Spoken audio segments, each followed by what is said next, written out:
What's up, nerds? What's up, nerds? Goz Master here with another Magic the Gathering puzzle quest. Today's quest, surprise, Tyvar Jubilant Brawler bundle. We got a brand new Planeswalker in lieu early of the new Phyrexia set that's going to be coming out that should be a Planeswalker within that, but isn't. We get it early. So thank you, Oktagon, as always, for both providing this walker to us a little bit early and also for giving me access to it so I can spotlight it here. It is a black-green dual colors walker, and I'm going to get into it right now. Is it worth the IRL cash? Is it worth picking up for gold? Should you avoid them altogether? I don't know. Let's go take a look. First off, what do you get in the Tyvar Jubilant Brawler bundle? You get 50 gold, you get 25,000 runes, you get 120 jewels, you get 3 booster packs. You get a regular booster pack, a black pack, and a green pack, and then you get the Jubilant Tyvar himself. Tyvar? In the comments, tell me how it's supposed to be pronounced. Since his name starts with T, we got a scroll. In my collection, I can actually go all the way down to the bottom, and he's right at the top row. All right, so initial thoughts. 98 life, a little bit under 100, we'll see. 3 abilities, onward to battle. 9 loyalty. Creature cards in your hand gain haste until the end of turn. Create a startled rebirth token. The first creature card that can gain mana in your hand gains 5 mana, and the startled rebirth token is when a creature enters the battlefield from your graveyard, it gains haste until the end of turn. At the end of your turn, destroy this support. It is what it is. We'll get into my thoughts on it here in a second. Number 14, no retreat, no surrender. Enable target creature. If it's disabled, it loses, can't attack, gets +3/+0, and gains Berserker until end of turn. And then finally, 22 loyalty, which is fairly cheap for an alt. On your feet, warrior. Destroy the top 9 cards of your library. Creature cards in your graveyard with cost 13 or less gain buried. X is equal to that card's cost. Create a Grave Brawling token. Grave Brawling, you ask? What is that? Funny you should ask. When you match gems by swap for the first time during your turn, the first card with buried in your graveyard gains mana equal to the amount generated by the swap. Then, create a Startled Rebirth token. If you can't, destroy the first creature card from your library. It gains buried X. X is that card's base mana cost. When this support's gem is matched, all cards with buried in your graveyard gain 3 mana. Match them gems. And then finally, our mana bonuses, -2 to white and blue, +2 to red, and then +5. You know I like +5 for a dual walker. 2 his main colors, black and green. All right, initial thoughts. So creature cards in your hand gain haste. So haste has always been one of the supports or in the Planeswalker abilities that has not ever been done just right. And in this one, I'm actually thinking they're much closer. So in this case, all the cards in hand get haste till the end of turn. In addition to that, you also give creatures that are being cast from your graveyard with Startled Rebirth an opportunity to have haste as well. Pretty cool, much better than some of the other stuff, which is irrelevant and we can't use. However, I'm anticipating a feels bad when I use my first ability and then I make my gem swap in hopes of hitting the creature enough mana so it'll hit the board and then go haste, right? What happens if you just are 1 or 2 mana short? Ooh, got to make sure you're doing lots of maths there. All right, no retreat, no surrender. Enable target creature, it loses, can't attack. This will be great against disabilities. Creatures without disabilities, I guess is what we're going to be calling this. Because if you're going up against a deck that runs fishes, again, more a concern against PvP. I'm not too impressed with the second one so far for 14 loyalty. The third one, though, on your feet, warrior. Destroy the top cards of your library. Creature cards in your graveyard, all of them with cost 13 or... Actually, never mind. I did not see that. Creatures with cost 13 or less gain buried. I totally skipped over that. That is... Why would you do that, Oktagon? Why would you make it 13 or less? All of your good creatures you're going to be running that can run any of these strategies would be more than 13. Why? It's not like all of them are going to be cast at the same time. I did not catch that. So when I go build, I'm going to have to make sure the creatures have 13 or less. Or yeah, why would you do that? That doesn't make any sense. Okay, all right. All right, let's get into it. Okay, so this is our Pauper build. Su-Chi, Cave Guard for the mana. Rocco, the ugly one. Girder Goons, Kaldai, Strong Arm. We're going to use the Blitz package. The focus of this build is to destroy our stuff, put as many creatures into the graveyard as possible for 13 mana, or under 13 cost, and then to bring them back with our third ability. Broker's Charm, Illicit Shipment, Reclaim, so we get more mana. Dig Up the Bodies, so we can dig up the bodies. Rockfall Veil, because We like mana. And the Nature's Embrace, again, we want some mana conversion. Really, there's some synergy with Illicit Shipment that it gives 6 mana. So between that and getting more mana with Nature's Embrace and Reclaim, there's a couple of different ways to fuel the deck. That's the Pauper build. Let's go ahead and get it against... ooh, I haven't seen her in a long time. And that's Tyrannus. What's up, Tyrannus? Zerial, that's what it is, Zerial. All right, we're going to mute everything down and get it ready to cast. Oh, there's a 5 swap. Yeah, let's do that. We like the 5 swaps. Here. She can be pretty fast, so we have to watch out for that. Rocco! All right, so let's go ahead and do Rocco. And we're going to do something interesting here. We're going to cast Rocco a little premature here. So we're going to use our red. We're going to go ahead and take that. We're going to confirm. We're going to take the biggest thing we can get. And the reason for that is we're going to kill Rocco. And we're going to gain the mana. And that's going to put our big boy on the board, if you know what I mean. The broadsword. The broadsword. Broadsword. Broadsword. Cool. Now he's got a body. The cool thing about Su-Chi is he actually, against weenie stuff or like early defense, he's good. Like he's really, really good to get that out. We're going to Girdergoon. We're going to try to Girdergoon. Oh, we got a 5 swap, so let's do that. We're not going to do that now. We are going to... Here. Boom. Boom. All right, so that gets our Girder on the board. We're going to keep Blitz always. Always, always, always keep Blitz. And we're going to go ahead and kill him. Draw the card first. Gain the mana. We're going to bring Girdergoons back. Yes. And then we're going to dig up the body. We're going to kill that one. So we can do it again. And we're going to bring back Rocco. We're going to say confirm. Should have actually killed my other guy. And we're going to bring out, we're going to go get Su-Chi so that he's not going to die this turn. But if I kill Su-Chi next turn on board, I have another one to replace him. I don't want to stack him unless I absolutely have to for defense, but not really. All right, so there's Broker's Charm. Let's go ahead and mute that down. Let's get Broker's Charm out if we can. Let's go here. We really want to get into our third. Come on, third. I give him a 5 swap. Look at that. He's going to take the black-white swap. Yeah, look at that. That's more mana. So one thing I've noticed about Greg's play is he won't take the smartest play. He'll take the play that gets him the most mana. So if that is a 5 swap, he'll take the 5 swap. But if it's not, he doesn't think of it in terms of getting a secondary swap. That's not his priority. His priority is getting the most mana he possibly can. Let's go here. Boom. All right, so now we get... this, we're going to Illicit Shipment. We're going to take another Su-Chi. Should have unmuted my other Su-Chi. I will destroy my current Su-Chi for all the manas. I will do another Illicit Shipment. Do I have another thing I can do here? I will do Rocco. And that's what we're going to do for now. Now, Rocco tends to be the thing that winds up winning here, or Su-Chi. Should have left him unmuted. And let's go ahead and go, let's put this at the bottom. Actually here, rather. All right, and let's go. So, throw up your hands, go for what you know. Ho, got an ego. Yo, talking to me? No. Ho. Because Rob's in the front, Easy Rock's in the back. And that's soft, so you better just back up. Cool, calm, just like a breeze. Rock the mic with the help of Easy Rock. Okay, that's enough. Set the music stage. Only plays the records that I say it won't. All right, we're going to go ahead and Rocco here. Normally I would say wait till you're fully charged or get something that's bigger. We're going to go with Goons. We're going to go with Caldera, or whatever his name is, Caldaya. We're going to replace. We're not going to replace anything just yet. We're just going to wait. All right, so I want to see if this works. This was bugged before, and I haven't played this yet. So we're going to do our third first, get it all on the board.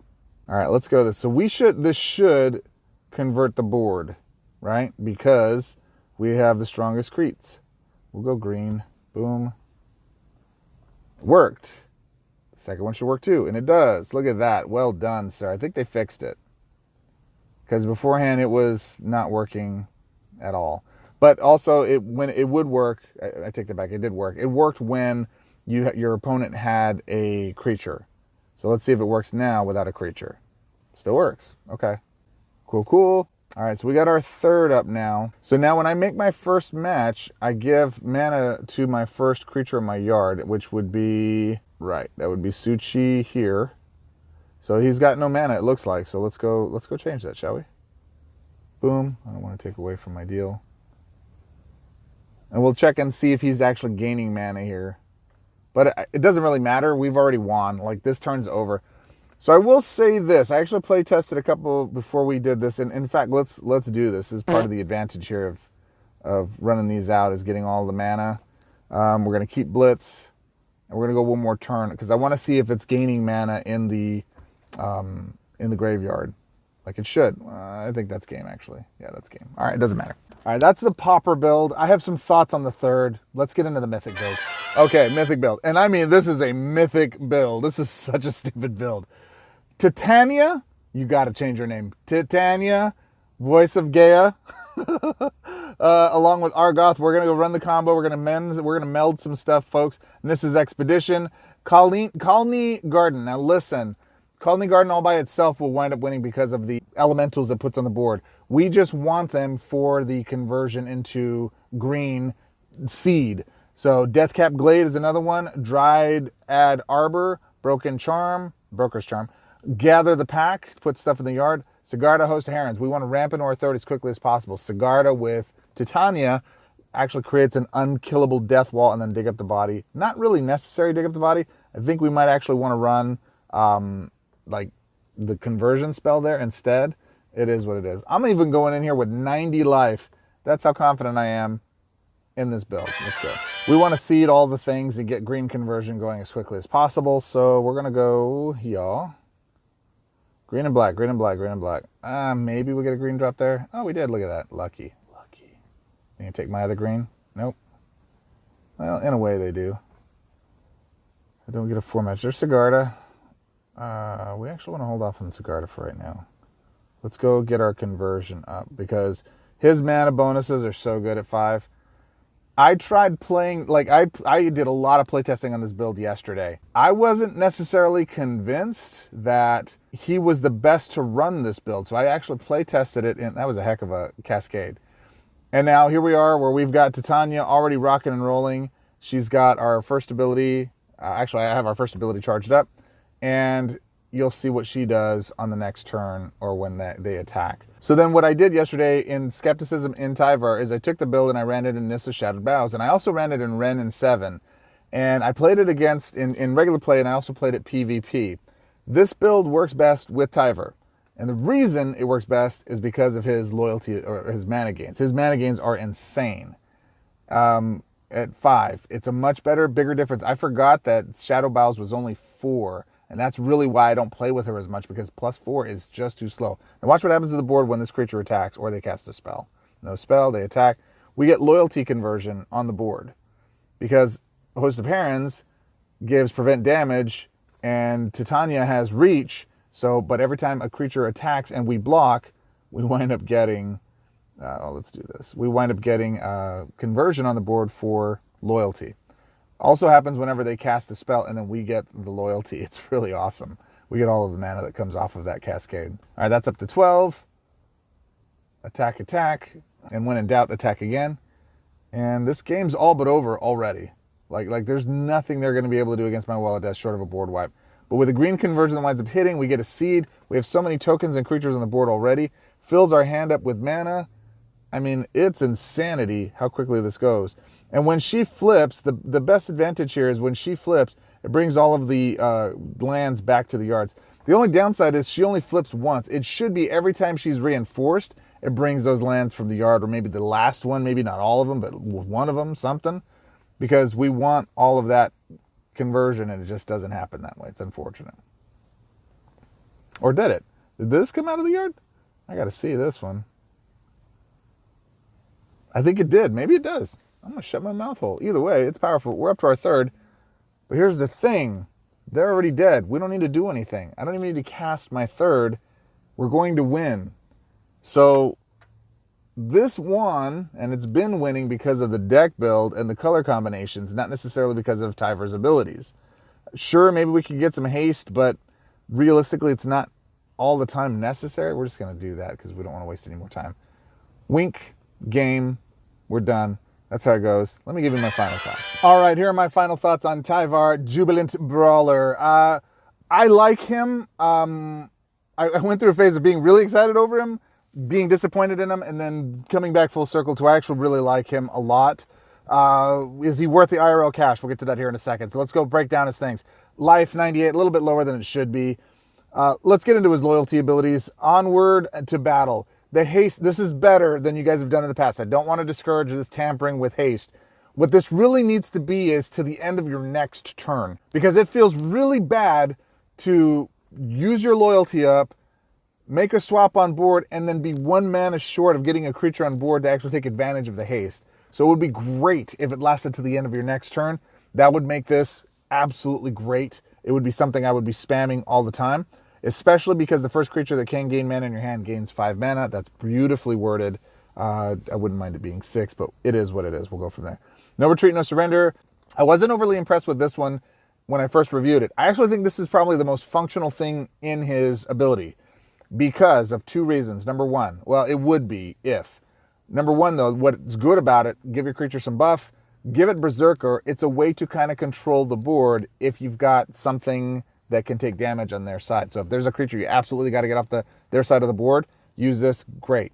Or if you have, you can't use Rem, but if you're using Sigarda, Host of Herons, I know it's a Mythic and you probably don't have it if you're a newer collector, but if you do have it, and you use this with a creature that has that has prevent damage, doesn't matter. It's something that can go and swing and crush for dome and be done with it. However, I guess it doesn't matter. If you have something with reach and prevent damage, it's going to get them anyway. So whatever. It is a way to be able to deal with something on the board. Now, it doesn't work. It's bugged. 2 examples I had of it. Enable target creature. It loses can attack. Gets +3/+0 and gains Berserker until end of turn. So it's worded as if it's a permanent thing. It's not. It's a temporary thing. So this is 2 parts. It removes disabled and it removes can't attack. So this is interesting. The second thing is, even if that's fixed, that doesn't solve the continuous disabilities, like the white supports that wind up disabling your creatures when they're on board. If you attack and you do that, they're disabled. Those are continuous disabled. So even if I remove disabled, that just overrides it and continues to keep them disabled. So what you need to do is change it so that the wording on it is this creature is enabled and can't be disabled until the end of your turn or the beginning of your next turn or something like that. The wording and the gameplay needs to be worked out that way because it's meaningless if those other cards are still just continually disabling it. So A, it's bugged, B, it needs to be reworded. Secondary thing is the loses can't attack. That's not a permanent thing. I watched this live stream with Nalthazar yesterday or the day before, depending on when you're watching this. And he demonstrated the adversary, the black adversary one that brings all the tokens out and says they can't attack. Well, he used a secondary ability on it, removed the can't attack from it, and they could attack. Next turn, it got the can't attack logo again, which is lame. It's really lame. This either says can't attack till end of turn. That's the way it plays. It loses can't attack until end of turn. Okay. Then that's played as listed. But the way it's worded here makes it implied that it is permanent losing, it can't attack, whatever. All right, that's the way that card functions. If that's the way it's designed, that's not the way it reads, but there you go.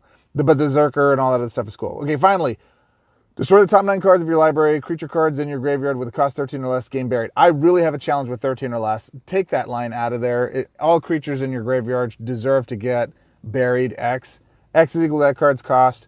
Create a Grave Brawling token. Now, the Grave Brawling token is really where the challenge is. When you match gems by swap for the first time during your turn, the first card with buried in your graveyard gains mana equal to the amount of... No. All cards in your graveyard should have that. Here's the reason why. Either change it to that, because we have to do so much. Because remember, we have to ramp up in loyalty to get to a point where we can cast this. And now what we have to do is we then have to take several turns to fuel up the one card in our yard that's going to be able to do it. That's dumb. It's not powerful enough for an ultimate. It's really not worthwhile. I think it's actually a really, really bad loyalty ability. And then the second part here is if you can't, like if you have no creatures in your graveyard, destroy the first creature card from your library. It gains buried X. X is that card's base mana cost. And then give it full mana. Get it into the yard. When this supports gem is matched, all cards with Barrier in your graveyard gain 3 mana. Okay, you gain 3 mana. Give it whatever mana you get this turn. You got to make this more explosive because you have to do so much to get all those creatures into the yard, and now we have to wait to get them charged up. They're non-factors. They're non-factors. So that third one is hot garbage, guys. You got to reword it, or, you know, they're not going to. Oktagon, if you're listening to this, I adore you guys. I would love for you guys to give me access early enough to this while you guys are developing these so that I can play test them and give you feedback on if it's strong or not, or if it's worthwhile. Because I want you guys to get paid. Oktagon, I want people to buy your stuff. I really do. I just can't in good consciousness recommend things like this if they're not worth it. It would have picked up for gold. I think it's pretty good. But anyways, and then finally, mana bonuses. +5/+5 is sweet. You guys know me. Dual color walkers with 5 color bonuses to their main colors. Absolutely a must. Even more so, I'm anchored in that after going back and playing with Nissa Shadowed Boughs and with even Ren and 7, who only gets +4, which is ridiculous. But I wanted to use her buried ability, her first ability, to put a bunch of lands in the yard, and then Reditiana, got to change that name, to bring all that stuff back. That was a lot of fun. However, I feel that Tyvar actually runs this deck better than just about any other green walker right now. The only other exception might be a Nissa with a +7. With green, we'll see. All right, what's my final ranking on him? I like Nissa Shadow's Bough's abilities way more than I like Tyvar's. I gotta say that I like his +5s better than Nissa's +4. It makes a really big difference. It's a lot faster. And as a result, I actually rank him higher, not because he's better than Shadowed Boughs, but because his mana bonus is the big difference with this deck. Now, when we have the right cards, Shadowed Boughs is really card dependent. If we can get a loop with puts creatures in the yard, she's better. I still rank her higher in that regard. But when it comes down to piloting this deck or Mythic deck or any cards that are in Standard right now, let me make sure I'm clear on the Standard, I actually put Tyvar above her. So I give him a B rating. All right, I started at A, I was anticipating A, went all the way down to C, and came back up to B. If they were to make some adjustments like I've suggested here, this would absolutely be an A-tier walker. He is fun. I would recommend him. Don't expect the third to be anything explosive. If you find a way to break it, I'd love to see it, but I could not in all of my tests, and I play tested this a lot with what cards are in Standard. In Legacy, I can already hear you guys, but in Legacy, you can do this. And yeah. Legacy, everything's broken. It's not even a fair comparison. In Standard, where most people are going to be playing this, he's not broken. He's good. He's fun. He's not broken. So I give him a solid B rating. What do you give him? My friends, I appreciate you. You could be anywhere in the world. Are you going to pick him up for IRL cash? Are you going to pick him up for gold? Are you not going to pick him up at all? Or do you have a build for him that you think is absolutely ridiculous? Get in the Discord. Let me know. Prove me wrong. Show me what you're doing. I'd love to play test it because I actually like him. And he's fun. I'd like to find more consistent ways to break him than what I've demonstrated here. With that said, my friends, as always, I appreciate you can be anywhere in the world. Chose to spend this time with me here. It is appreciated. Like, subscribe. We're trying to get to 1,000 subs. Hit the like. Get into the Discord. And until our next quest, my friends, Goz.